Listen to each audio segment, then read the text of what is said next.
Welcome to Target Center as we continue our coverage of the 17th annual Timberwolves Shootout. I'm Mike Peden, joined by Stephen Litel, Lynx and Timberwolves blogger from Game On, and we have the third of 4 games for you in our quadruple header. It's the Roseville Raiders against the Valley Tigers from Iowa High School, West Des Moines Valley to be precise. Roseville, a top 10 school in 4A, and Iowa. This will get a chance to see a team from your home state. So how do teams prepare for this matchup where they really can't scout each other? Obviously, the first few minutes of the game, you're just kind of getting a feel for how the other team plays, and what they're trying to do, and you're really kind of just going on the fly, and that's one of the reasons why both of these teams are here, because they're very good at it. Roseville with just 1 loss on the year coming into this game. They are 8-1, I believe. And Valley High School, keeping an eye on them. Peter Jock is going to be one of their players to watch. He's going to the University of Iowa.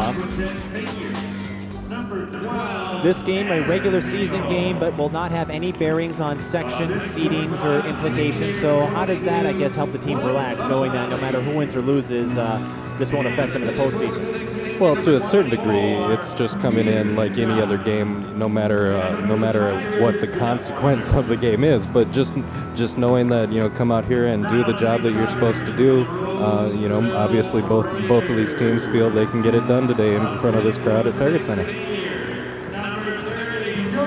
Peter Jock scored 31 points against Blue Valley Northwest, who defeated De La Salle in our previous game. That battle took place earlier this month. Also keep an eye on Clint Buffelli, Cale Trulson, Wesley Brown, and Tyus Mason. Roseville, led by Mackenzie Johnson, 20.8 points per game. He averages 5.9 rebounds per game, and a fairly solid shooter, 48% from the floor. And we've mentioned Roseville, a top 10 school, and with this boys bracket, a lot of parity, so you don't have to be number 1 to be a favorite.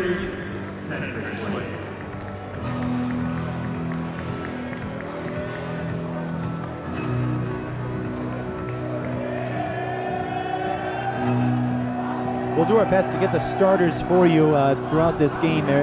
Don't have it up on the scoreboard, so we're going to have to play a little bit by eye and ear. But I can tell you Roseville will wear the black jerseys. Valley will wear the white jerseys. Roseville from the tough Suburban East Conference. Roseville coming off a win over Cretin-Durham Hall earlier this week. Watching both of these teams in warm-up before the game, you can tell both of them really want this game. They're focused, they're hyped up, they're ready to go. Well, this may be the only time they get to play at Target Center. Well, for these out-of-state schools it will be, because they go back and play at their own facilities. But for Roseville, they're hoping it's a prelude to March.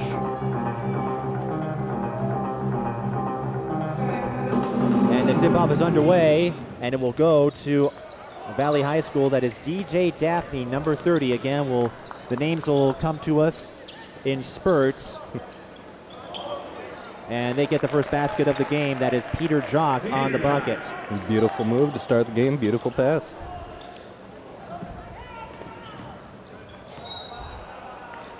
And we've got a foul. Oh, actually went out of bounds on Roseville, so it will go to Valley High School.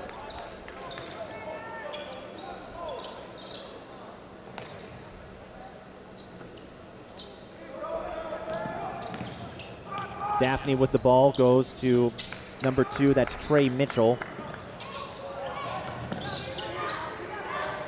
Before we forget, our sideline reporter, Litel von Steinbergs, will get a few interviews with us, and at halftime we'll have a few more interviews with some of De La Salle's girls players.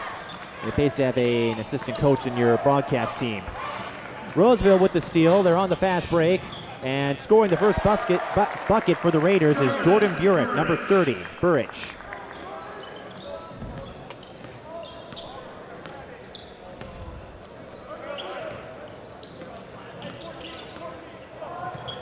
Valley with the ball again.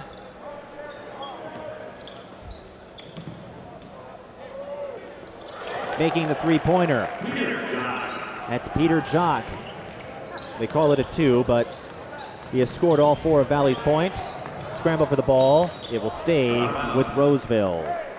So we'll see a little sloppiness like this at the beginning. As I mentioned, both teams just kind of getting a feel for each other right now, but you can bet within a few minutes the flow to this game will really get kicking in. Yeah, this isn't your standard high school game. The next game with Apple Valley and Cooper will be a little more normal. Both are Minnesota teams, but in this case, you're playing a team from outside Minnesota, and drawing a foul is Jordan Burrich. That will send him to the line. So when you have that situation,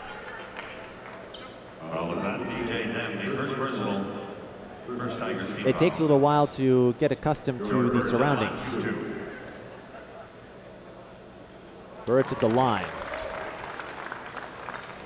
Coming into the season, Burrich, 11.8 points per game and 66% from the free throw line. Field goal accuracy of 53.7. He gets both here, and we're tied up at 4 in the opening minutes of the first half.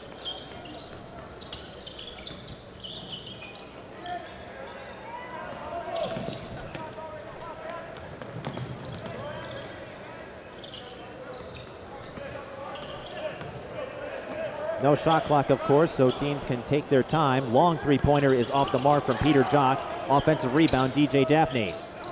Trey Mitchell kicks out to Hinkle, number 12, Tanner Hinkle.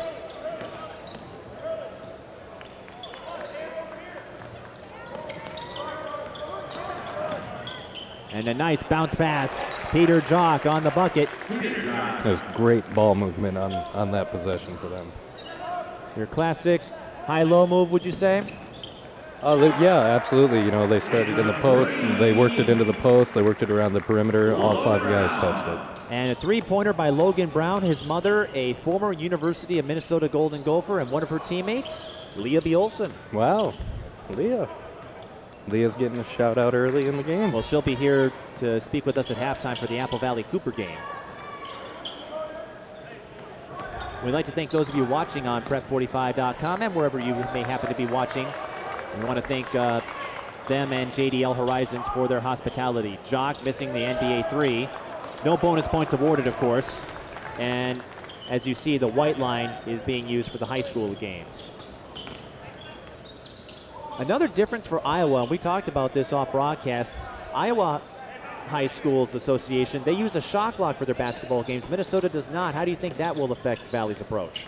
Well, it's definitely going to be a little bit of an adjustment. They have to, as I mentioned slightly earlier, they have to adjust their flow. They're certainly used to a certain rhythm to their game and everything, and the shot clock, definitely, changes that for them.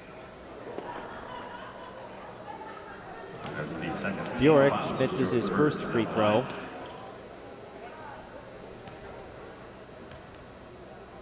Bjork averaging a double-double on the season. His rebounding number's 12.2.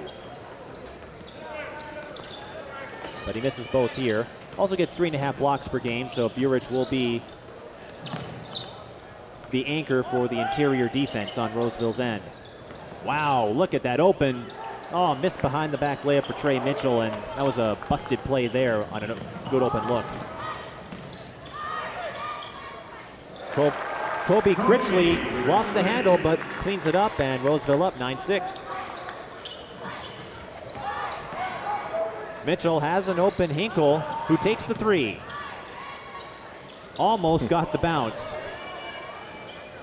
Jock will try. That's no good, and it's picked up by Bjork.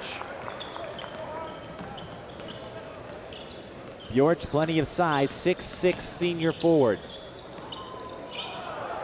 But he can't hang on to the ball. 13:46 left in the first half.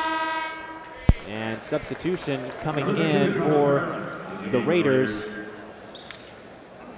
Number 32. That is Jack Pera.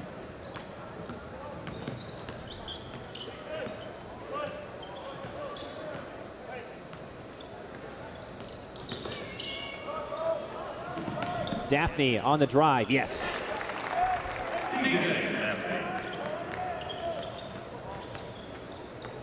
That gets him on the board.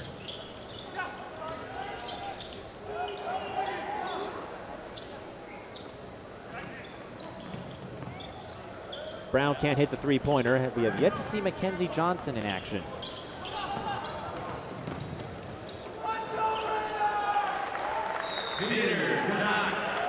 And how about this? Peter Jock has scored 8 of Valley's 10 points, and that's enough for Roseville to call timeout. Very impressive start for him. Your thoughts so far? So far, both teams, certainly, getting a feel for each other, but we're quickly seeing them get into their flow and moving the ball. The ball movement's been very nice for both teams, even though we've had a couple turnovers, obviously, but that's to be expected. But both teams, you can tell that they're really kind of getting into their rhythm now and moving the ball around, getting it into the post. Now it's just a matter of hitting shots. This different than your duties on Game On?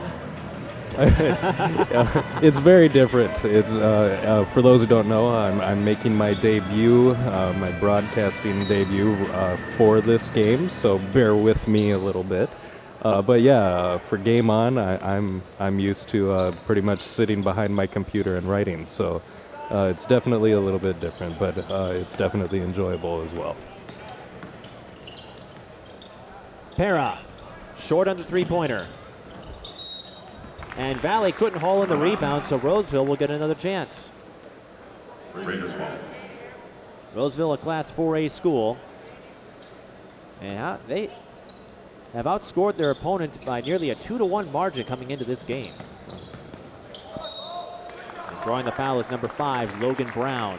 A strong, aggressive move there from him. Logan Brown, 76% free throw shooter, 13.6 points per game on the year.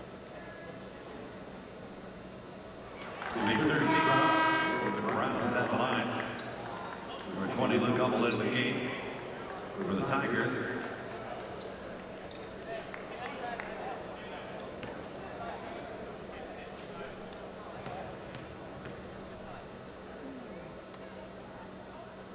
Brown makes both.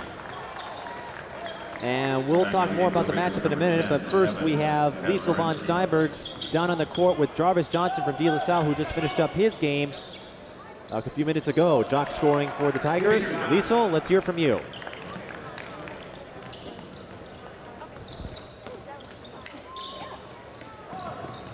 This is Liesel von Steinbergs reporting Sideline for KSTC. Here with Jarvis Johnson after a tough loss to Blue Valley Northwest for De La Salle. Jarvis, just talk about what happened a little bit today. I think that their guard play was good. He's a Iowa State commit, so he just led his team, and then they took it from there. You guys played some suffocating defense at points, so I know you were working hard. Had a little bit of trouble finishing around the basket at the beginning of the game. I know Coach Thorson wasn't happy with the empty possessions. Just talk about what you look forward to as far as improving things for the next game. I think we just got to reverse the ball more. I think we had some laps where our team just forced a couple of shots, and then we didn't have nobody to rebound. So your sister plays for De La Salle as well. Talk a little bit about what you've seen out of the girls this year and what you're looking forward to seeing more of with them. I think they started off a little slow, but then they picked it up, knowing that they're the defending champs. So hopefully they'll get back to it and win another one. What do you like about their team? The coach, obviously, my aunt, but I think they all play as a group collectively, and that's why they win. Tell me about your aunt, head coach and Hall of Fame coach, Faith Johnson Patterson. Man, I don't even know how to start to talk about her. She's good in all ways, but she's a good leader, and she knows how to lead the team. How does she motivate, do you think? Her words. Yeah. Does she ever use those words to motivate you? Sometimes. I mean, she gave me a good luck text when we played #1 Team Park Center, so that motivated me to play harder on Thursday, and we pulled it out. Do you feel like it was kind of tough coming around to this game after you guys spent so much energy on the Park Center game? I mean, I would say it was about equal, but just knowing that we knew more people on Park Center, that it was like a more one-on-one game between everybody, but I think we played good. What do we have to look forward to for the rest of your season?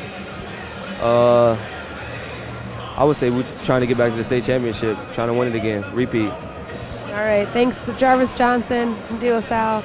We'll talk to you soon. Have a good rest of your season. You too, thank you. Thank you, Liesl von Steinbergs. And while she was talking with Jarvis Johnson, Valley went on a big run. They're up 18-11 with 11:09 left in the first half, and Peter Jock already up to a dozen points. Forced Roseville to call another timeout, and a push foul is called against Valley. Well, it's not the first foul of the game. They haven't kept track on the scoreboard. Foul on Peter Nixon, his first personal. Well, I guess we'll have to do a little more thinking. The Raiders. And coming in for Roseville, number 31, Derek Magnuson. And Roseville looking for a counter here, and they can't get the bounce. Offensive rebound, no putback, and the rebound going to Peter Jock. We mentioned 31 points in the win over Blue Valley Northwest earlier this season. He's battled a lot of injuries throughout his high school career. And on the inside play and one for Valley, number 50, Cale Trulson, the 6'8 senior. Again, beautiful pass, beautiful move there to get the and one from him. Foul is on Derek Magnuson. It is the first personal, first team foul. Trulson at the line. Gives the Tigers a lot of size up front, and more free throws could be coming. Well, free throws will be, but Peter Jock, offensive rebound, and Valley could get a big rally on this possession. So far, this is his game. He's all over the place. And interestingly, he chose Iowa, and that they're not known for having a strong men's basketball program. But when you go Division I, Big Ten, you certainly have some talent. Absolutely, and of course, Iowa maybe best known for the B.J. Armstrong years way back when. But yeah, Iowa is definitely a good place to go, and apparently he wants to stay close to home as well. And the local choice at Carver Hawkeye Arena is where he'll be playing his games. I went to that facility a year ago, and very interesting setup. Roseville still not hitting their shots, and they can't get the cleanup either. Things snowballing here for the Roseville Raiders in terms of offensive struggles. But they do draw the foul that will send Bjorich to the line. He has 4 points. It definitely looks like they're switching their game plan a little bit, obviously trying to get it into the post more, draw fouls, and get points that way right now while their shots aren't falling early. Now, Jarvis Johnson, who you heard in our interview, we talked about this off broadcast, and it's worth mentioning. This kid won a state tournament about a year and a half after he suffered a heart attack that nearly killed him. It's just an absolutely amazing story that he was back on the court, and doing what he's able to do out there. It's remarkable. Traveling violation on Roseville, and as you listen to Jarvis, all he's focused on is getting his De La Salle Islanders back to another state championship. You saw some of the notes he thought that De La Salle needed to improve on, so he's back to normal, but everyone in that community very blessed that he was able to take part in some grandiose moments. And obviously he's a very smart man early on to give his aunt a shout out like that. And a nice behind the back layup by Logan Brown off the feed from Ben Farmer.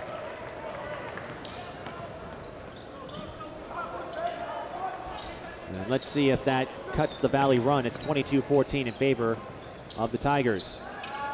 Mid-range J off the mark from number 4. That is Tyus Mason. Roseville stepped on the line, so they turn it over. For the Tigers, number 2, Trey Mitchell. And number 22, I know you covered a lot of Wolves games in the past with your previous outlets, and you've been to Target Center many times. What do you think it means for these kids to play on the same floor as Kevin Love and Ricky Rubio, and on the women's side, Lindsay Whalen, Simone Augustus, Maya Moore? Well, it's definitely an honor and a privilege and something exciting and memorable for these kids. Nice block by Bjorich. I think especially the Iowa teams, the teams that are out of state, it maybe is a little bit more special just because of the lack of familiarity. Some of the teams that are playing here today, have played on this court before, and some are making their debut, and it's something they'll remember forever. And for teams like Valley, and we have Blue Valley from Kansas, there is no NBA team, so they don't get many opportunities like this. Absolutely. Of course, Roseville hoping they'll be back here in March when the state tournament begins. We'll have that coverage for you, of course, in a couple of months. Back and forth action here. A lot of scrappy play, but not a lot of offense to show for it. But Roseville, I think, as you said, settling down after they adapted their strategy. Yeah, they're definitely becoming a little more methodical, moving the ball around, getting it into the post. Well, there's a shot there. Ben Farmer with the mid-range J. Shots weren't falling early. They're coming a little bit more frequently now, and obviously the lead is dwindling. 22-16 now. Roseville has scored the last 5 points, and with the halves for timing periods, as opposed to other states which play quarters. In fact, I believe Minnesota's still the only state. Hang on, no three-pointer from Valley, and Bjorch with the rebound. It allows for more runs and fluctuations like this because you don't have as many breaks as you do with the quarter system. Absolutely, and it also, if it's even possible, it puts a little bit more pressure on the coaches to make sure that they're subbing well and subbing properly and giving the right guys breaks at the right times. Not to mention managing their timeouts more efficiently because they don't have the quarter breaks to bail them out. Yep. Peter Nixon going into the game for the Valley Tigers, as well as number 54, Merrick McDann's Marble. One of the more alliterative names I've come across in my high school coverage.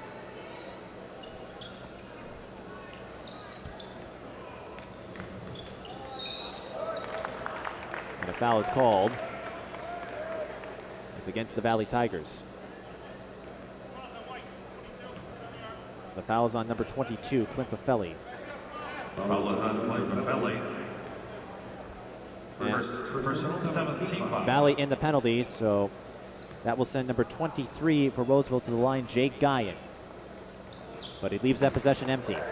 And in the penalty here for over 7.5 minutes.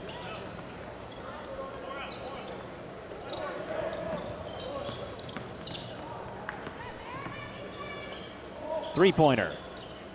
Off the heel from Buffelli, but an offensive rebound. Tigers get another try. McDann's Marble. Oh, in and out. I thought that was going in. Nice move, just couldn't get the bounce at the end. I've seen that happen many times in my coverage over the years of the Gophers and the Lynx, and always tough when you think it's going in and just a little too much recoil. Ben Farmer, short, no cleanup, but free throws coming for Roseville. The foul will go against McDann's Marble. And as we mentioned, Roseville in the bonus. George getting a lot of trips to the free throw line. Yeah, he's doing an excellent job getting himself to the line. Hasn't converted on many of them, but he does here. In games like these where the shots aren't falling early, the shots aren't falling throughout the game, obviously that's the way to score, is get yourself to the line. It's a point I've mentioned before, and I'll say it again. Some teams don't emphasize free throws because on average, a study was held and published in the New York Times. They account for maybe 20% of a team's overall scoring, but in late game situations or in close games, what is something everyone talks about? Free throws. Bjorch has made 5, I believe 5 of 7 overall. And now Roseville has scored the last 7 points to cut a 11-point lead to 4. And for Roseville, back in the game is number 34, Lance Gardner.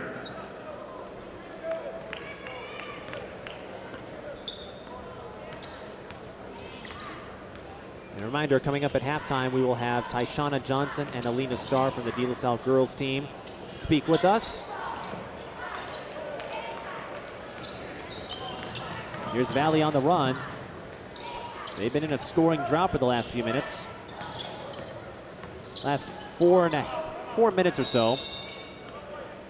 And it's enough to lead Jeff Horner to call a timeout for the Tigers. And looking at the foul situation, Roseville still has 4 to give, and we've mentioned Valley in the penalty. Fouls tend to even out over the course of a game, but at this point, it's only going to help Roseville fight off this deficit. What have you noticed, though, in terms of how Roseville has shut down Valley for the last 4 minutes, and they haven't taken the lead, but they've kept them from scoring. Well, they're definitely doing a good job on the perimeter. Inside, they're getting to the rim. They're just not. The shots just aren't falling right now, and playing those odds for the entire game, isn't always the smartest thing to do. So I expect at halftime they'll make the adjustments to protect the rim a little bit better before those shots really start dropping.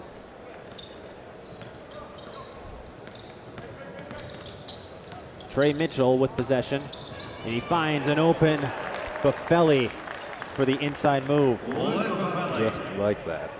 That brings Buffelli up to 6. He averages 10.9 points per game on the year. Runner is blocked. Peter Jock, I think, got his hand on it. Or no, that was 34, I should say. Wes Brown. Foul is on Lance Gardner. His first personal 13. Roseville commits another foul, but they had a few to give. Number 5, Logan Brown back in the game with the Raiders.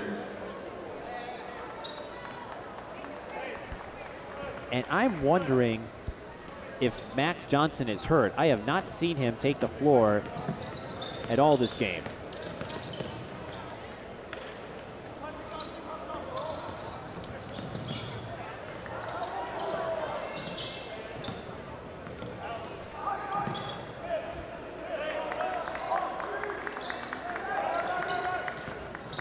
Mitchell linking up with Buffelli again. Count it.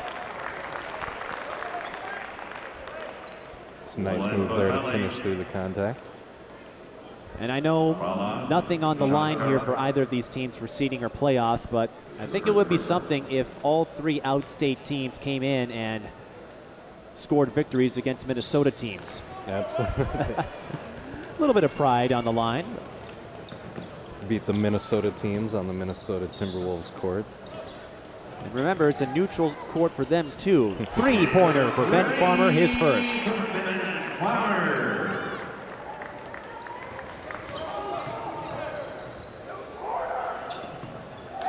mean, obviously the high school players are familiar with the Timberwolves, but they don't play too many games out here. Absolutely.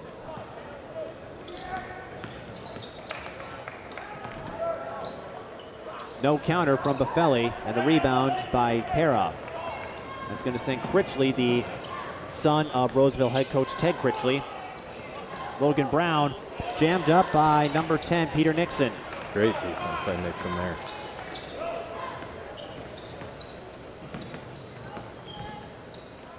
NBA 3, off the mark, offensive rebound, Hinkle. He loses it to Logan Brown.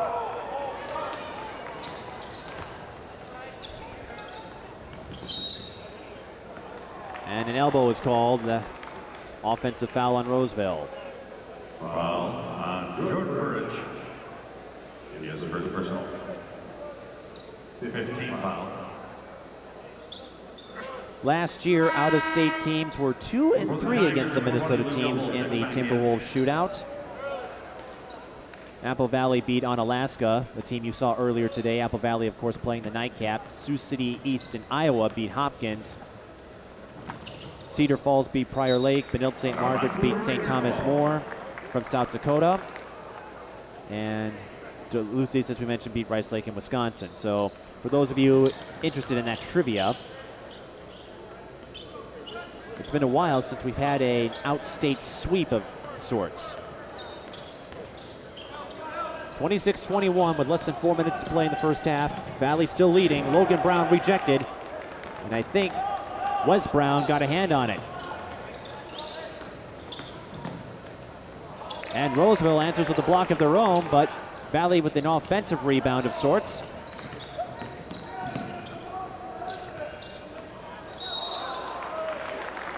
And they force Valley out of bounds. That was great defense by Roseville. Great reflexes on their part. Absolutely. It looked early like that was going to end up into a layup. And great job getting back and playing defense the whole possession.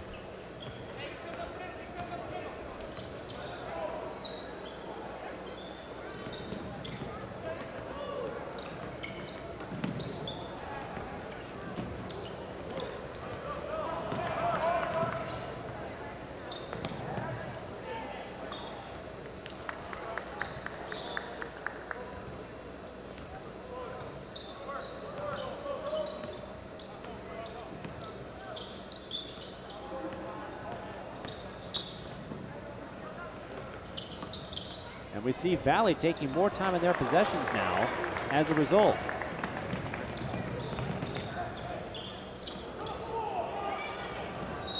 Now a little back and forth play, but a foul is called. That's fun basketball when bodies are on the floor and people are flying around. Both teams showing how much they really want this game. The foul is against the Raiders. They did have one to give. 24, Peter Jock back in the game. And they're going to send Peter Jock back in the game. He already has 14 points for the Valley Tigers.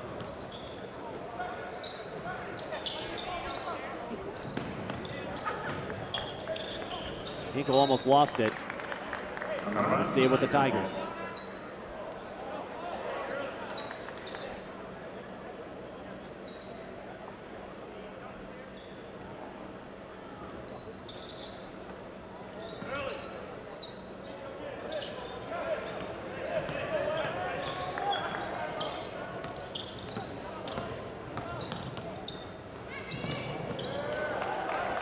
Here's the steal. And on the run is Kobe Critchley, but Roseville won't have enough time for a transition play. They do find Bjorich inside, and they draw contact against Wes Brown. Goes to the line yet again. Foul is on. Wes Brown is first personal. 19 foul. George Burridge on the line. And Bjorich has been fairly accurate today.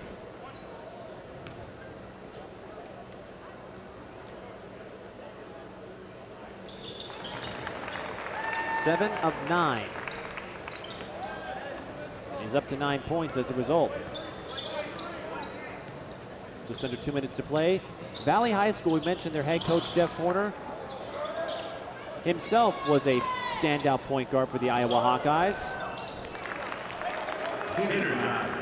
And his spiritual successor, Peter Jock, getting the offensive putback. He's up to 16.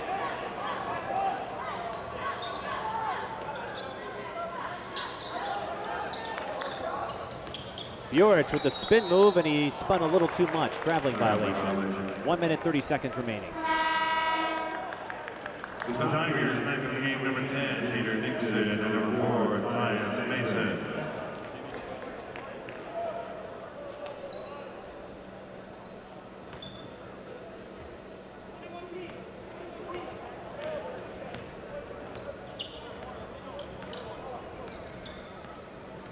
Valley may opt to hold for the final shot.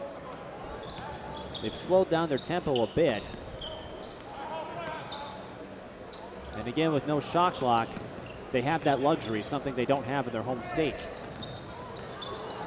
Good save, and that leads almost led to a drive for Peter Nixon, but now we've got a pile up. Jump ball. Possession arrow favors Roseville. Possession goes to Raiders. 1 minute on the clock. The Tigers back in the game, number 22, Clint Valley.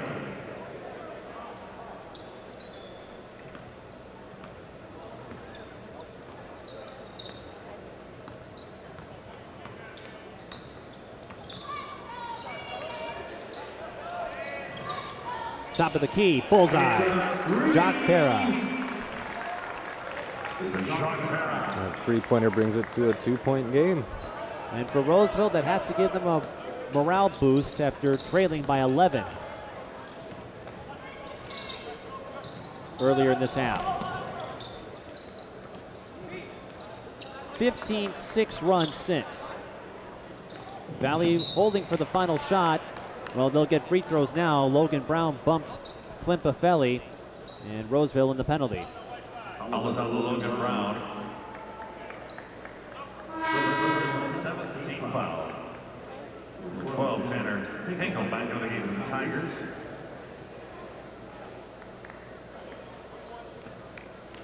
Clint Buffelli on the line. I need to list a correction. That game against Blue Valley Northwest was a loss for the Valley Tigers. It was not a victory. That took place in the Heartland Shootout.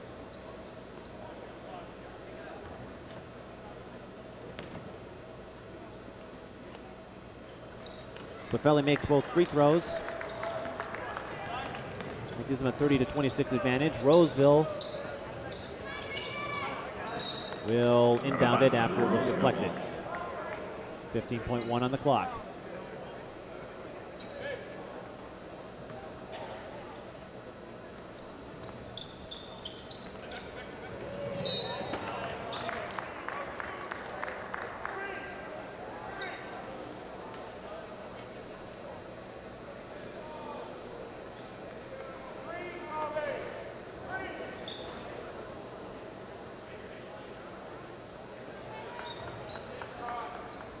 Logan Brown to inbound it.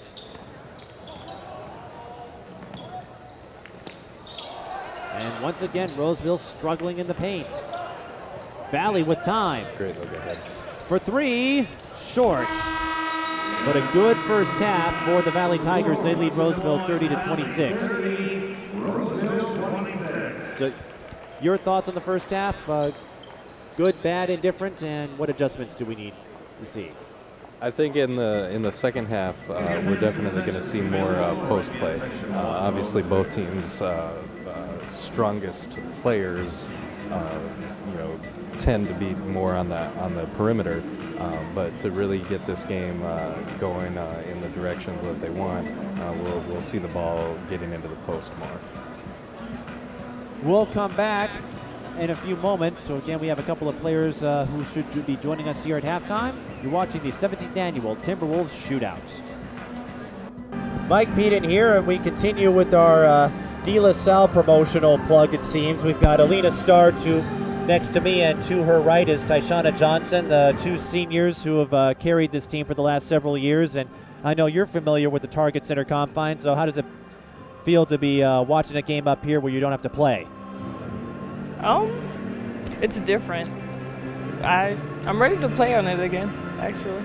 Yeah, it's different. Just watching it and not being able to be out there and play it, makes you more anxious to get back here every year, knowing you've made it here 4 years in a row, and just to come back for your senior year, it is very anxious, and we hope to get here. Well, just make sure the mic is close to you, otherwise Sorry. we're going to have some weird sound issues going on, and then I'm going to have to get an appointment with my psychiatrist. But no, you've actually been very familiar. Last 2 years, you've won the state tournament championship. As freshmen, you finished third. Eighth graders from Minneapolis North, you came in second. So do you have any memories of coming here on the same floor as the Minnesota Lynx and Timberwolves, and with this second, third, first run of yours? I'm used to the court. That's it. You're used to the court. I'm used to it. Used to playing on it, used to shooting. I know, a lot of people talk about the lights and not being able to shoot on the court, but The rim. just used to it being here 4 years in a row, and it'd be a blessing to come back for a fifth year. Do you remember the first time you came out here, what that was like for you? Because you came in as eighth graders and very young Minneapolis North team, and how have you been able to absorb perhaps thoughts that could be overwhelming to other players? As an eighth grader, it was nerve-wracking, coming out to see all those people in the stands and everything else. But now I'm used to it, so it's not a big deal. It's not how. Wait. Okay. I think we got what you were saying, Tyshana. Yeah. You're good. You're fine. As an eighth grader, it was nervous, but we had a senior on the team who led us through the whole season, and she just let us know it was okay. It was just another game, just a lot more fans. It's okay to make mistakes, and as leaders now, as seniors, we try to lead our team the same way and be great role models and examples. And if we get the opportunity to get here again, then we'll lead them the same way that our senior led us our eighth grade year. You're referring to Brianna Edwards? Yes. Yeah, I know she's finishing up her college career at Providence this year, and let's talk about that for a bit. Your coach has sent a lot of players to Division I schools. I know you two will be adding to that list in the fall, but you had Edwards, Maya Johnson going back a few years. Yeah. She went to Michigan State, and just Ray Bronson. The list goes on. On and on. I think she Tamara has Moore, if you go back to her first year in I '98. think she has 19 D1 athletes. Yep. 19. So are you Great 20 coach. and 21? No, I think we're 18 and 19. The tradition goes on and on. Keeps going. She's a great coach. Love to play for her. great coach.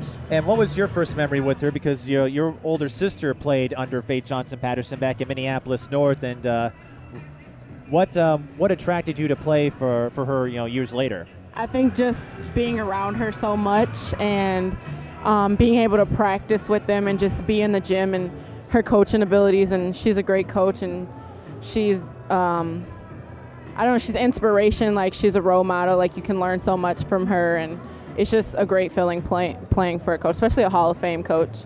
Any lessons that have stood out for the two of you that you've used throughout your high school career? Yeah, never give up. Never Chase your cheat, dreams. never quit, never give up. Chase your dreams. Anything is possible. And how do you think that manifested itself? Because with De La Salle, we're familiar with all the adversity they've had to go through in the last couple of years, and how you've managed to come out with state tournament titles and kind of rally the entire school behind you. I think with us being a family and so close, it's easier and having people have our back, like not just with the school, but like everyone Outside, around us. the community. So supportive. Very supportive. It's easier to, I guess talk to people, or like when people are injured or something, we're all really close. The school is really big on supportive, and our community is very supportive. And speaking of challenges, I guess one you two are going to be dealing with is going apart next fall, because you're going to Iowa State and you're going to Auburn after a change there. So going to completely different parts of the country. I don't know if you've thought about that yet, but how hard is it going to be for you two to not see each other? It's starting to kick in. I mean, me and her have been playing together since the third grade. And I don't know, we just have this chemistry and we play so well together, and it's going to be hard, but I wish the best of luck for her. I know she'll do well, and I'm going to do what I have to do at Auburn, and she's going to take care of business at Iowa State. Now, I don't know if you're familiar with this, but at Auburn, there's a couple of famous alumni, including DeWanna Bonner, who's playing for the Mercury, and if you go back a few years, Bo Jackson. Yep. So do you think you can live up to that line? I think she can. I don't know. I'll try. I'm going to do the best that I can. What about you? I know Iowa State having a huge fan base, very supportive in the Big 12, and I know it may have come as a surprise to some, but maybe explain what made Iowa State that enticing for you. I think the support, the fan, like you said, it was far enough from home, but it wasn't too far. The community, it was a big part. Like, you feel welcome already. As soon as you go there, it's welcoming. Yeah, I knew she was going to go there. I knew she loved the school when she first went down there, just talking about Iowa State, she just lit up. So, I think she'll do really well there, and I'm so proud of her. I know the recruiting process isn't that simple, but were there any thoughts of you two trying to play together, or yeah. What led you to decide, hey, let's go out on our own and learn some things? I don't know, what was it, 3 schools? 3 schools together. Yeah, Memphis, Auburn, and what's the other one? There was one more, but I don't know. I've always wanted to go far away from home and go down south and play, and she wanted to go far enough but not too far, so she still has family support, be able to come watch her. And I don't know, I guess that just wasn't a big factor for me. I've always wanted to play in the south, so. You can't tolerate the snow, can you? No, I don't like it. I don't like it. And from your perspective, what do you think you two will be learning, and what do you think you're going to learn about each other as you won't be playing on the same team for a few years? Well, I've learned a lot from Star, so I think with her going where she's going, it'll help me, to see her with other people and to see her doing how she does now. It'll help us to grow more because we're learning from each other. So whatever she do, I'll try to do. And it'll help us to be better players or have other chemistry with other players, because we play with each other so long, and sometimes in the game it just comes natural. All you have to do is hold up a finger or blink an eye or something, and we know exactly what to do during the game. So it'll be different trying to build chemistry with other players, but I think it's worth it, and it's a good thing. Change is good. And I guess on the bright side of it, you won't have your coach having a little fun with you like she did back in the summer at the Intercity All-Star Classic. No. She'll be able to leave. She can leave you alone now. Yep.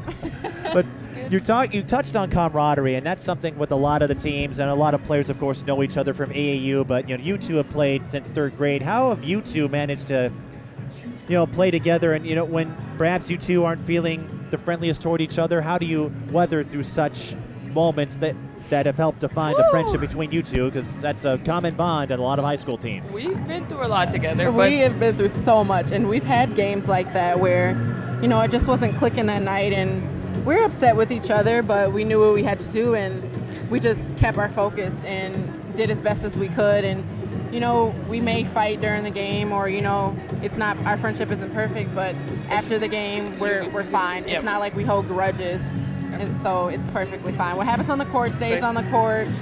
It's fun playing with her. I enjoy it so much. Now I know you'd love to three-peat, but just you have any favorite moments that you'd like to share from your state tournament experiences, or even just in general with this high school career that has spanned since 8th grade for the two of you?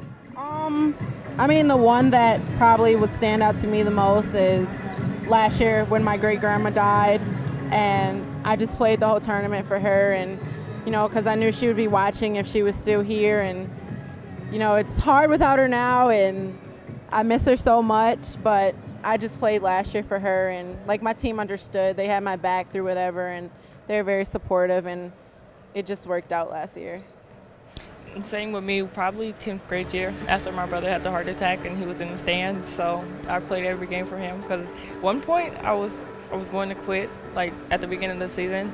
But they told him that he couldn't play anymore, and I know she personally told me if he can't play, then I don't want to play.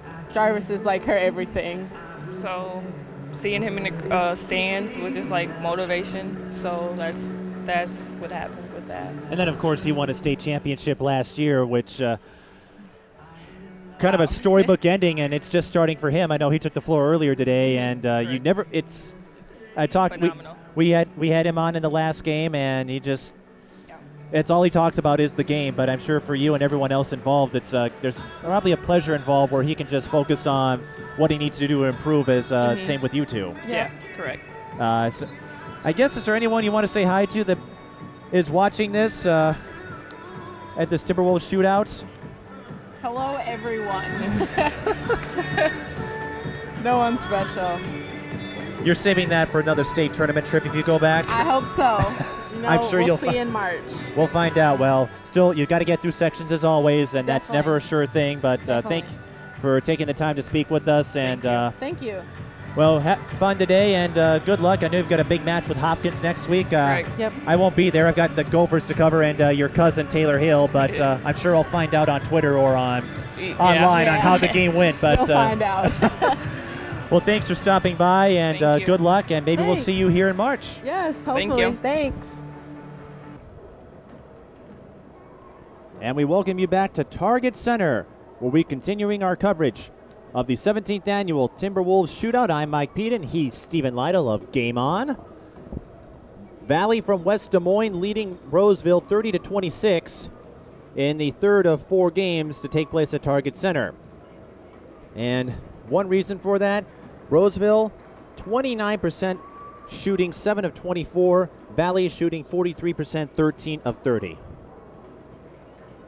But in free throws, as we talked about, Jordan Burich 7 of 10, and that has helped Roseville stay in contention. He got a lot of fouls, very aggressive play, and it paid off in the free throw line. Absolutely. It's been different styles in the first half of the game, and obviously it's only a 2-possession game, so it really is going to come down to the second half. And to recap the numbers for you, the official ones, leading scorer is Peter Jock with 14 points. And behind him is Clint Buffelli. He has 8. And no one else has more than 2. For Roseville, leading scorer Burich with 9 points and 9 rebounds, but he's also been forced into 4 turnovers.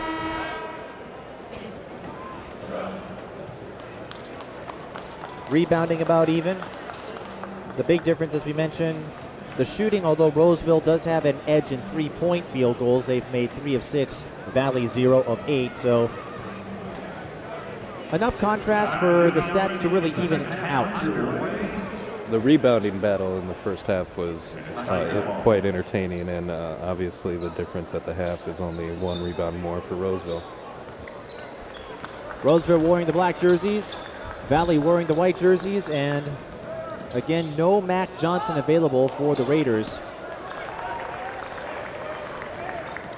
which is certainly going to leave a big gap for Roseville's chances, but there's Logan Brown getting some penetration. A great first series for them. Need a defensive stop, get down, get the free throws. Brown with 7 points in the first half and 3 rebounds. Burich 1 away from a double-double, we might add. He averages that for the year.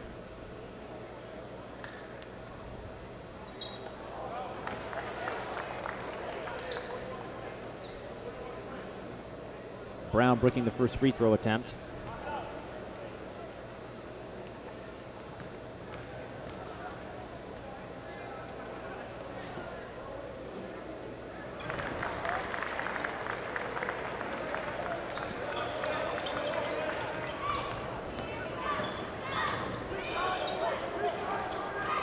It's a 3-point game after he splits.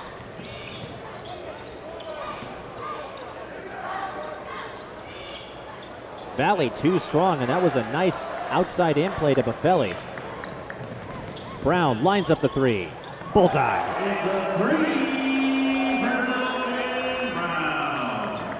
You think he picked up some training or tips from his mother and her collegiate days? Oh, absolutely. How could he not? Peter Jock now is up to 16. And he's had an incredible game thus far. Everything he does on the court in this game just is so smooth as he gets a steal and breakaway here. Iowa getting a steal. Iowa Hawkeyes, that is. Hinkle with the basket. No points in the first half, but he did have 7 rebounds.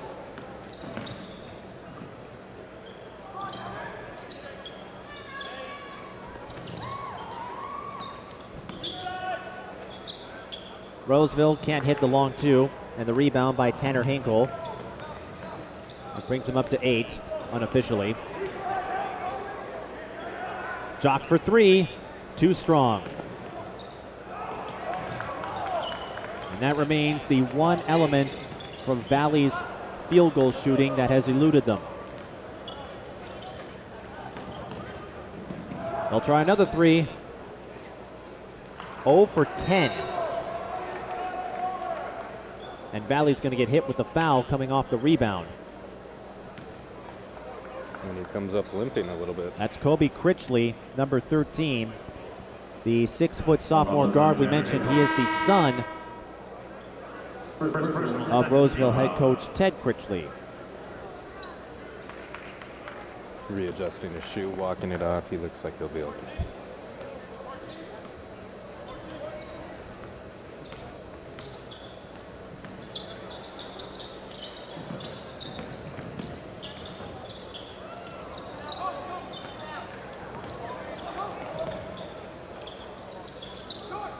Roseville getting a couple chances, and Valley commits another foul, and that's unfortunate for the Tigers because it looked like DJ Daphne had the rebound battle won.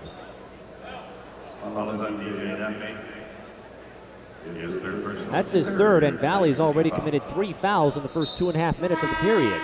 And we mentioned they put Roseville on the penalty for a considerable amount of time in the first half, and that allowed them to stay in contention. And Valley is still not showing the discipline that I think Jeff Horner would want. Brown. Well, that's a tough shot when you have a defender in your face. But it's always good when you have somebody from the cleanup like Jock Para. And Para averaging 7.9 points per game off the bench. Valley with an offensive rebound, and we've got a tie-up. Roseville with the possession arrow. Roseville.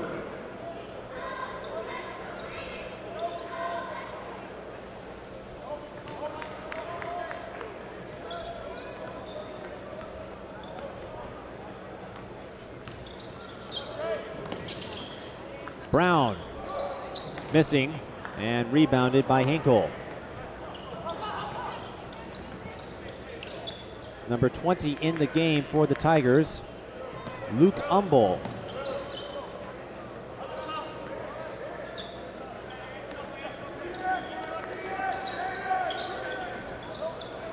And we've seen Valley go deeper to their bench throughout this game, partially because of the foul situation. Back of the game for the Tigers, number 10, Peden Nixon.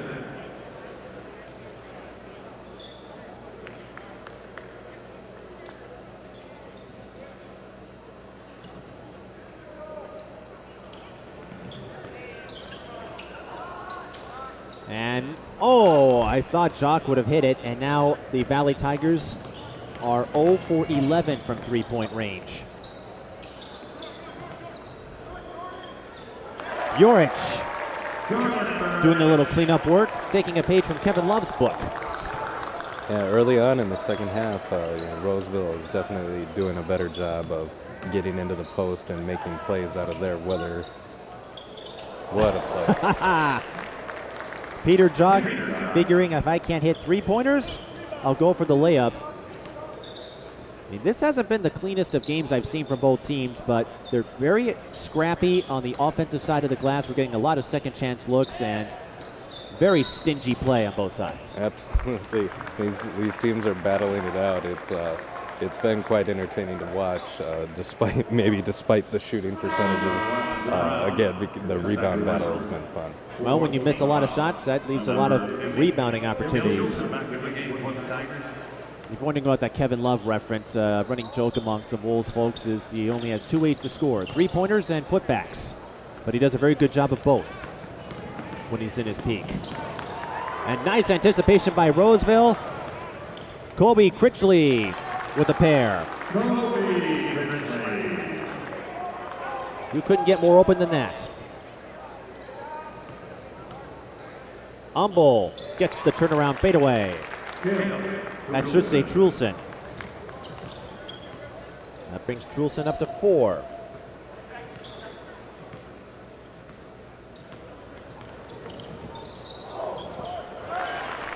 No call there, but Colby Critchley with a kiss off the glass, and we're seeing ebb and flow in its prime definition on both sides. We're tied at 38, and a timeout is called.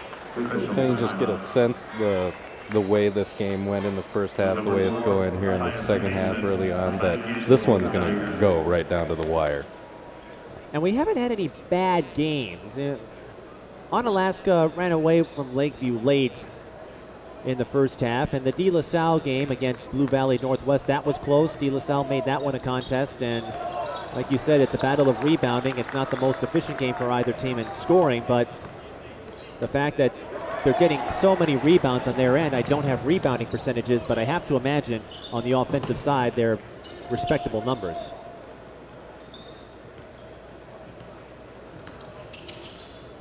Roseville could take the lead here. Brown can't get the bounce, and Jock gets an easy scoop. Really get a sense that they're trying to get Brown going after his 2 for 7 in the first half. And Roseville will be called for the reach-in foul.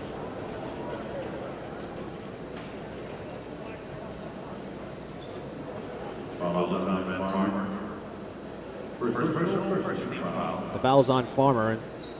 It may not be a surprising strategy. Oh, what a nice give and go play to Jock on the inbound. Why not? He's up to 20. But Valley may need a little more help if they're going to beat Roseville.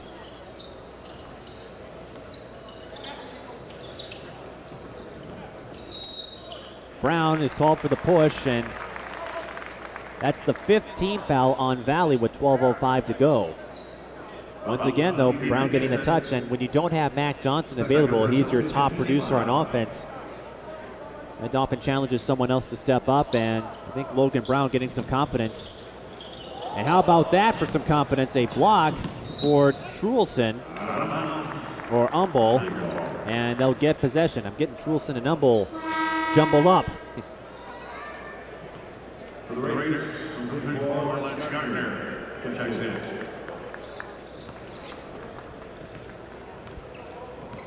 Iowa, home to a few landmarks. We talked about the Iowa Hawkeyes who play in Iowa City, also home to the Iowa Speedway, where the NASCAR Nationwide Series hosts an event each year. And down in southeastern Iowa, well, I'll get to that point in a second. Jock almost had the vertical for a dunk, but he'll take the 2 points. He's up to 22.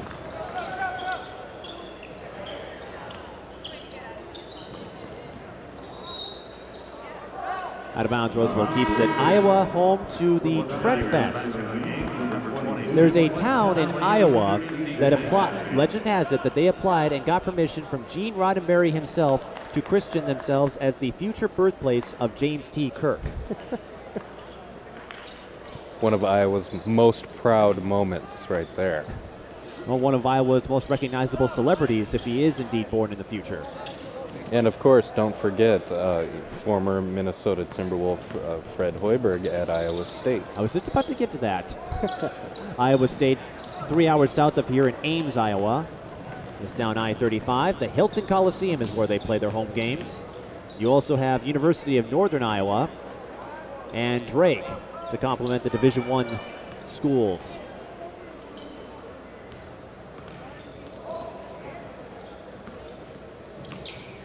Valley leading 42-38.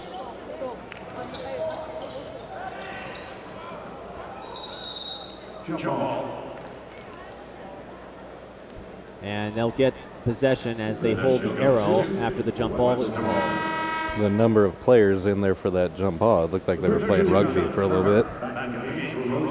Well, it's almost like an NFL scrum when there's a loose ball. Everyone falls on it, but fortunately, it's not the last person to come up with the ball, or we might have some of those horror stories that we get in NFL games on what goes on down there. Steps into the two-pointer, but no good from DJ Daphne. Offensive rebound, and they leave Trulson open. He can't put down the layup, though, and there's a scramble for the ball, and that's a big foul on Valley. It goes against Tyus Mason, but now the Tigers are out of fouls to give, and that's got to be deflating when you were neck and neck with your defender for the ball. 16 fouls, number 54. Remember, Magdalene's marble back in the game for the Tigers.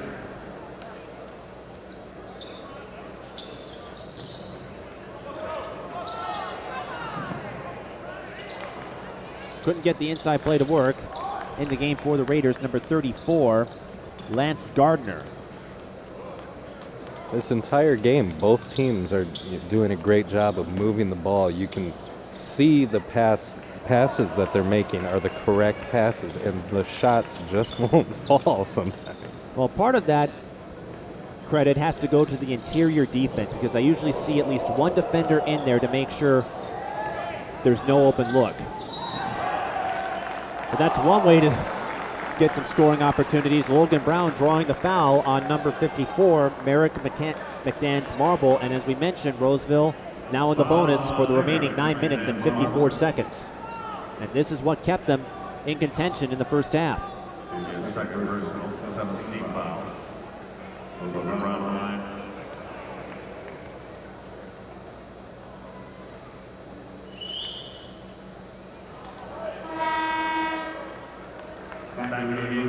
Brown missing the first. As we mentioned, 76% free throw shooter. That was a very short rest for Jock.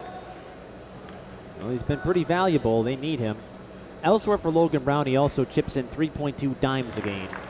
He splits here. That makes it a 3-point game.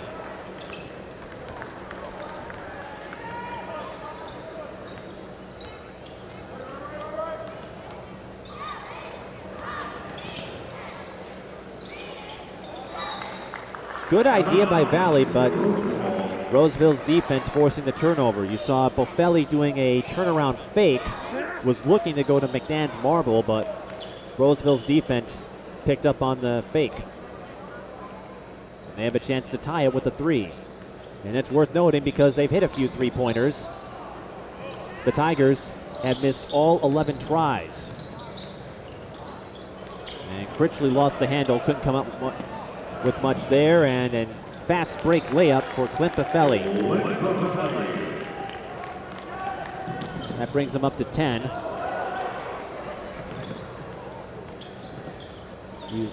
I would expect Roseville going to try to draw some fouls here, knowing that Valley is in the penalty, and that will get them to the free throw line. Great move there. But they'll take the standard layup as well. Jordan Burich scoring for the Raiders. And Valley draws the foul. Daphne will shoot a pair. One more game coming up for you. It's Apple Valley and Robbinsdale Cooper, a game that expects to be a highly anticipated matchup. I know I caught a little bit of Apple Valley's game with Eastview last night, and everywhere Tyus Jones and company goes, gyms are virtually sold out. I'm very excited for that one myself. It will be my first time seeing him in person. Same for me. And I can't say this, he has over 12,000 followers on Twitter. You just have a few less than that, right? Combined, we have a few less than that.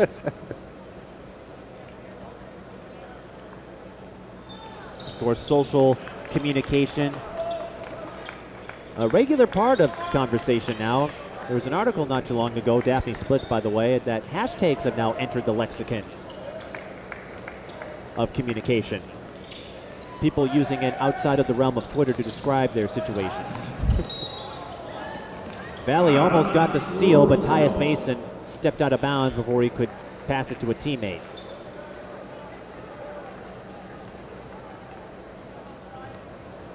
The Tigers leading 45-41. And an interesting dichotomy, as I spoke with Jeff Municky and Leah B. Olson a little bit before the game, and they were thinking the score would be in the 80s. Wow. I don't think we're going to get that high unless we have a couple of overtimes. But again, like you said, just the good passing shots aren't falling, but the defense has been stingy, keeping those open looks from occurring. Although at this rate, the rebounding numbers might be going to the 80s. Ted Critchley calls timeout for Roseville to get out of the inbound jam. Maybe free throw attempts will hit the 80s. For Roseville, we've got Jessica Granquist right next to us. I hope she's tweeting.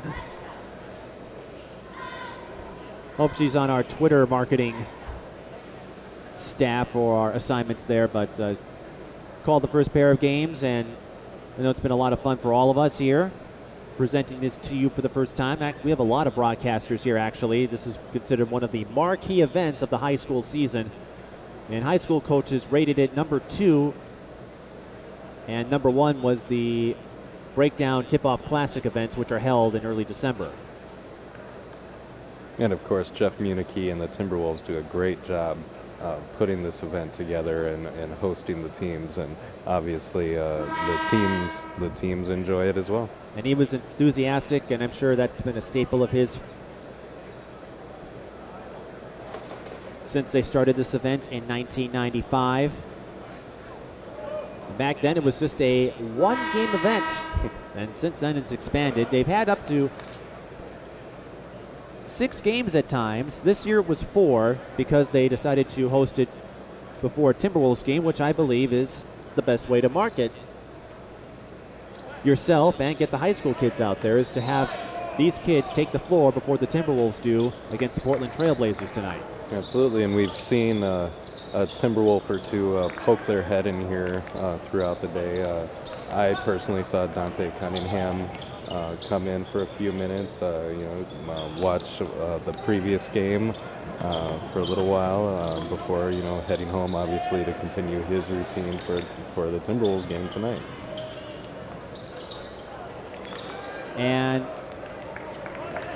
speaking of Timberwolves, Kevin Love himself was a participant of this event.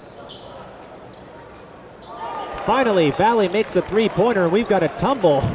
That was Peter Jock, and then he got tripped up with his defender, and that could have been ugly, but nobody's hurt.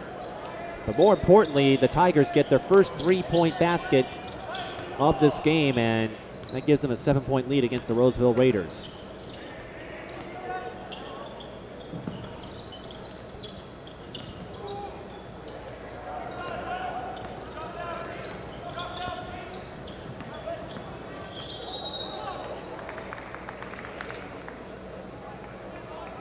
7:20 left, and with Valley up front, I'm taking a look to see if we've got free throws coming for Logan Brown. If there's ever been an outstate sweep.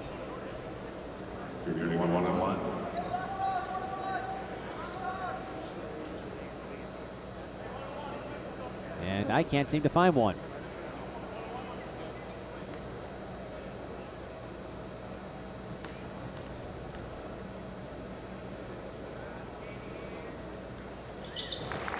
At least among the shootout events that have such data available. Well, that would be something. For an outstate sweep. It's merely for pride, of course. It doesn't have any state tournament implications, but any of the schools we've seen today, if they win the state championship, you know, they can say we took on a Minnesota team and won. And who knows, we might see Lakeview and De La Salle back here. They're no stranger to this, and Roseville certainly in the running.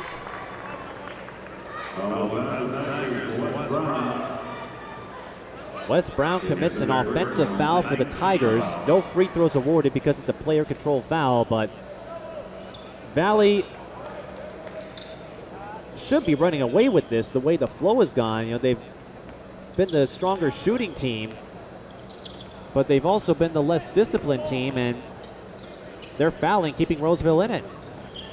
Absolutely, you know, and Roseville, you know, as you mentioned, you know, is doing a wonderful job of taking advantage of the fouls and their opportunities at the line. Tyus Mason with the steal, Buffelli with the finish. He's up to a dozen. Roseville has not gone on a major run, though. Their biggest was 7 points in the first half. But since then, it's been back and forth with the Tigers, and that's not going to get it done for them. But Bjorich drawing another foul, and he's going to go back to the free throw line, where he is 7 of 10.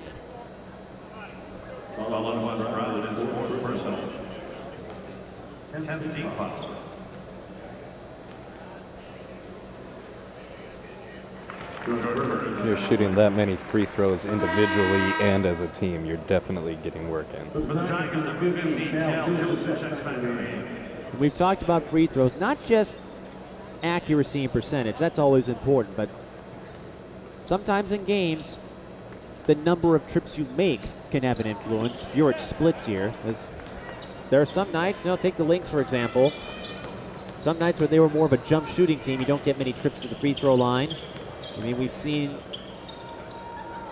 free throws, well, in Minnesota, Michigan State earlier this week, where the Gophers beat the Spartans. Both teams are struggling for the free throw line. Minnesota picked it up late and that allowed them to pull away.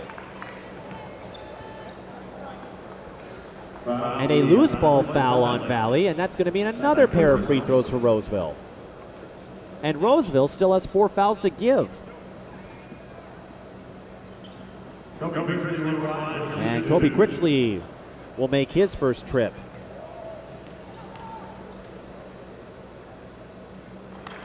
He gets the friendly bounce. He may send a thank you card to the rim after the night.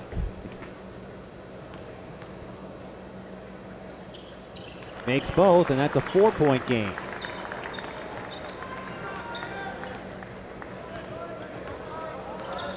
Free throws piling up for the Raiders. And you're right about that. If there's enough time, we might get to the 80s. And a nice inside play for Cale Trulson. And that's what's keeping Valley in front right now. And that's another way to do it. Dock is in transition. You don't want to give him an open look. And one. I don't care who wins, he's my player of the game. Without question. It just has felt the entire game that he's been on a different level from everyone else on the court. And he's done it so, you know, flawlessly. It's just smooth and easy to him. And number 20 will go back to the game for the Tigers. And the line, Peter John. And he completes a 3-point play, and that pushes the Valley lead out to 9 with 5 minutes and 40 seconds remaining. 28 points for the future Iowa Hawkeye. Critchley missing the three-pointer. Rebound Trulson. And Valley can milk some clock here. I know we talked about whether or not a shot clock should be put in Minnesota play, but for Iowa, well, they could have enjoyed the benefit of it, but they turned it over. Here's Ben Farmer, and he gets blocked. Tanner Hinkle got there in time. You have to commend Roseville's performance, though, for just how they've handled the Valley Tigers without their top player, Mac Johnson.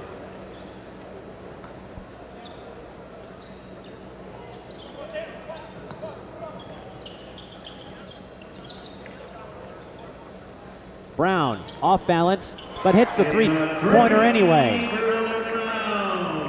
He's up to 17.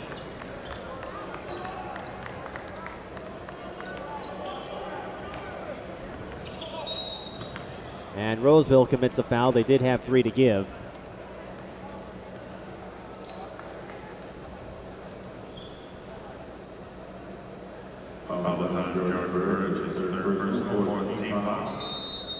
That's his third personal. And Valley will call timeout with 55-49. And I have to imagine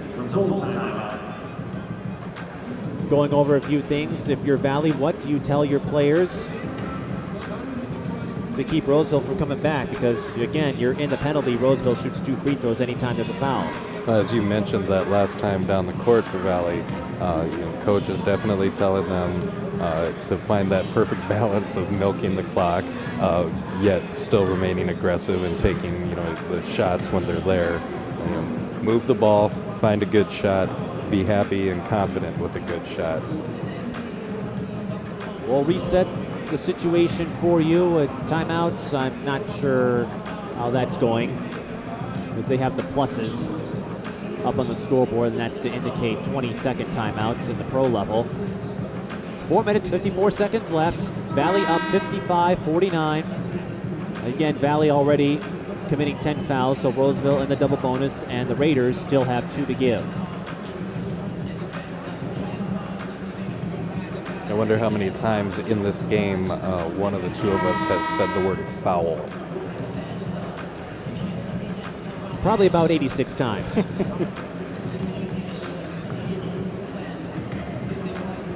Lower scoring game than what Municky and Olsen thought, but there weren't any wagers placed like there have been for the playoff game tonight between the Vikings and the Packers, so I don't think there will be any serious implications whoever wins this game. But I don't care what the score is. Peter Jock is certainly going to get some eyeballs. Iowa's getting a good one there. And hopefully those of you watching that follow the college game will get a taste of what he will bring for Fran McCaffrey.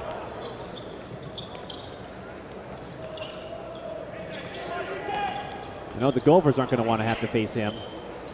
Logan Brown, NBA 3. Roseville sorely needed that. It's a one-possession game again. Logan Brown up to 20.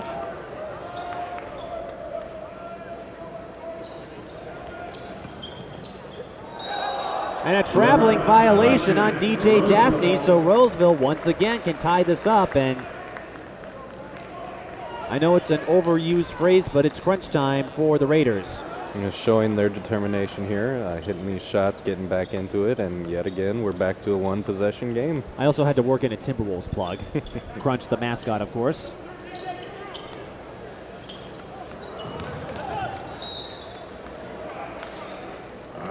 Daphne nearly gets the steal, but again, the out-of-bounds line cuts in before he can establish real estate.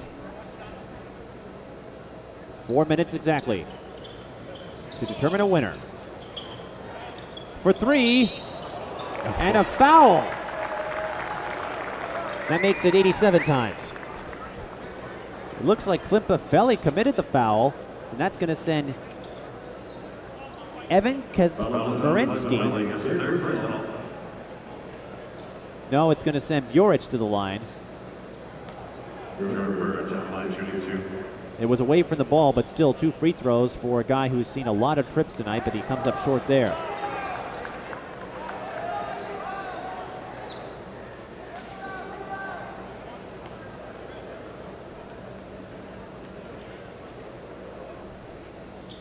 He splits, though, and that makes it a 2-point game. And now Valley is in the danger zone. They have no shot clock to worry about, but you can't sit back for too long because Roseville will be chomping at the bit for a steal. Definitely trying to go to Jock here. And go to your anchor and let him carry the load. He's up to 30.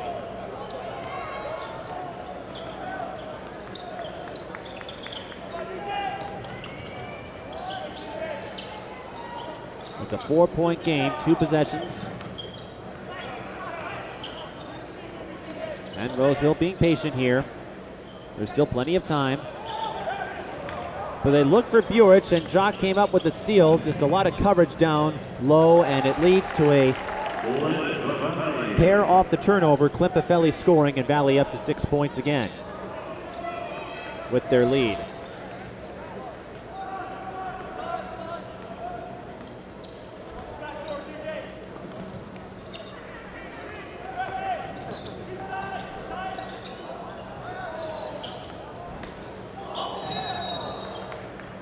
Charge is called. Cale Truson playing some good defense. That was the right call. He was there in time. I think he was there and had a few seconds to spare. Number 4, Matt Farmer, number 32. And going over the data once more, yes, this would be the first outstate sweep based on the available data we have in this Timberwolves shootout. Of course, that doesn't mean anything in terms of how Minnesota basketball stacks up with the state. You just have that unpredictability, Klimpafelli scoring, and this doesn't mean Minnesota basketball is inferior to any of the state. It's just how the matchups go, and when you have these outstate teams play each other, it's very ad-lib, and you've seen some good performances today from those schools. Onalaska and Blue Valley Northwest, and here's Valley from Iowa showing their stuff. And on cue, quick play, and that just may do it for the Tigers. Truelson scoring, and Jock getting another assist to his total.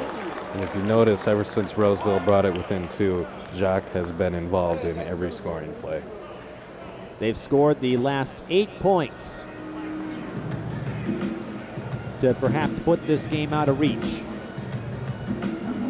And as we said, the talent all around is excellent. I mean, Minnesota known for sending a lot of players to Division I colleges. It's just how games go sometimes, and in this regular season showcase, it just comes down to preference or how well you execute, and just hasn't been there for the Minnesota teams today. I'd be curious to see what they draw up out of the timeout here. If they're going to be going to try and shoot the 3 ball, even though they haven't done it well, or they'll be driving trying to get more fouls. Well, let's look at the game reset one more time. Valley up by 10, 63-53. Roseville still with 1 foul left to give. Valley doing a better job with their poise, keeping Roseville from getting to the free throw line. Valley with 2 timeouts, Roseville with just 1 if the scoreboard reads correctly. So Roseville could only stop the clock once on a made basket because, of course, the clock itself does not stop on a made basket like it does in college or the pros.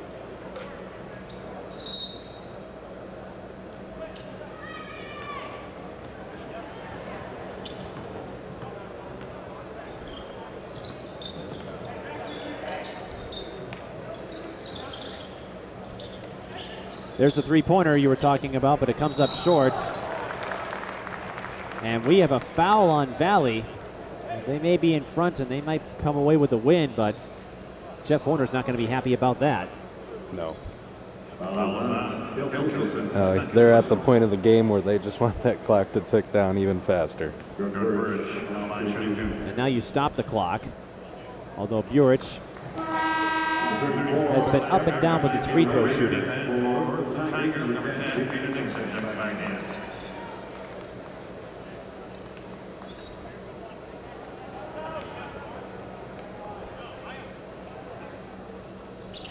And he bricks both. Jock with the rebound, and let's see what he does here. Well, he draws the blocking foul. Roseville did have one to give.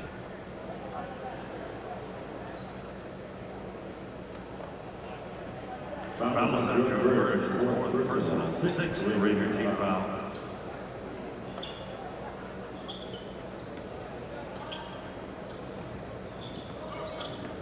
And I see Mark Remy here checking out some action. Mark Remy, of course, the writer for the Timberwolves website. Timeout, Tigers. Tigers called timeout. They had two in the pocket. 30-second timeout. Of course, a lot of the big names here that follow prep basketball. And as you said, the defining moment of this game, unless something crazy happens, the still going 8-point run for the Valley Tigers after Roseville cut the margin to 2. Yeah, it just seemed that when the margin became 2 points, Jock just decided to take this game over even more than he already had, and get his team to this 10-point lead now, and more than likely to the victory today. He took over offensive responsibilities after they lost Cale Abrahamson to graduation. And we mentioned he's battled injuries for the past 2 seasons, so to be going to Iowa despite such adversity, that's got to be a great story, and I'm sure the Iowa prep writers have been recognizing as such. He's going to go to the free throw line. Roseville has found no way to stop him. 30 points, and he can add to that total from the free throw line here. And for Roseville, this gave them a very quality look at how their team functions without their top player. Of course, everyone makes the playoffs, so this loss has no bearing on what happens in the section seeding or perhaps down the road in the state tournament. But to get this kind of a look against a team that plays well, not against, because sometimes you have such a disparity in high school basketball, you get lopsided matchups that you can't control. But this will be a very good teaching tool for Roseville to see how they play without the top player against a team whose caliber you would expect to match in the state tournament with some of the top 4A teams like Park Center and Hopkins. Absolutely, Burich and Brown both. They really seem like they should be the blocks of this team going forward, and they can have a lot of success that way. Valley can't add to their total, and Jock commits the foul, but that's going to put a very minor dent to his day, 32 points. Well, actually, they called a foul on Roseville. So Jock can add to his total. Well, we've mentioned foul about 90 times. I'm sure we've mentioned Jock's name 80. Yeah, somewhere around there. But very deserving of it. He was the one who got Valley going from the tip, scoring 8 of their first 10 points. And continuing the motor since. He's up to 34.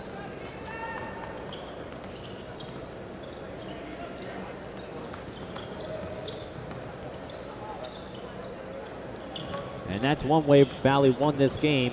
Their three-point shooting struggled, but their interior defense did enough to keep Roseville from getting any solid looks down low.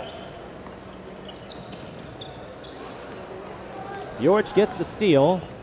He can't hang on to it.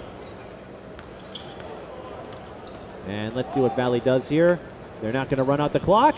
They're going to let number 50, Cale Trulson, reach double digits. So Jock will add another assist to Logan Brown.